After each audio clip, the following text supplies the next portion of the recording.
Kidney के मरीजों के लिए जो डायलिसिस पर नहीं है, ज्यादा प्रोटीन कैसे नुकसान पहुंचाता है।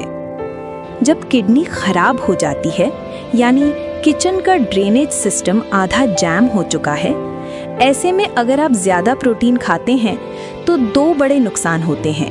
एक, किडनी पर काम का बोझ बढ़ना, यानी इंक्रीजिंग द वर्कलोड। जब आप जैम नाली में बहुत सारा कचरा एक साथ डालने की कोशिश करते हैं तो नाली पर जबरदस्त दबाव पड़ता है और वो और भी ज्यादा खराब हो सकती है।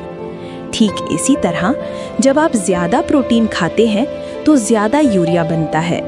इस ज्यादा यूरिया को साफ करने के लिए कमजोर किडनी के बचे हुए अच्छे हिस्सों को ओवर टाइम काम करना पड़ता है। इस लगातार पड़ने वाले बोझ से वे भी जल्दी खराब हो जाते हैं और किडनी की बीमारी तेजी से बढ़ने लगती है। दूसरा नुकसान होता है खून में गंदगी का स्तर बढ़ना, यानी इंक्रीज्ड टॉक्सिन्स इन ब्लड। जब नाली जाम होती है तो कचरा ठीक से बाहर नहीं जा पाता और किचन में ही जमा होकर बदबू फैलाने लगता है। उसी तरह जब कमजोर किडनी सारे यूरिया को बाहर नहीं निकाल पाती तो ये जहरीला कचरा खून में ही जमा होने लगता है। खून में यूरिया का स्तर बढ़ने की इसी स्थिति को यूरीमिया कहते हैं। इसी वजह से किडनी के मरीजों को उल्टी आना, भूख ना लगना, खुजली होना और कमजोरी जैसे लक्षण महसूस होते हैं। संक्षेप में, इसलिए किडनी के मरीजों के लिए प्रोटीन की मात्रा को सीमित करना कमजोर किडनी को आराम देने जैसा है। इससे किडनी पर काम का बोझ कम होता है, खून में गंदगी कम जमा होती है और किडनी की बची हुई उम्र लंबी हो जाती है।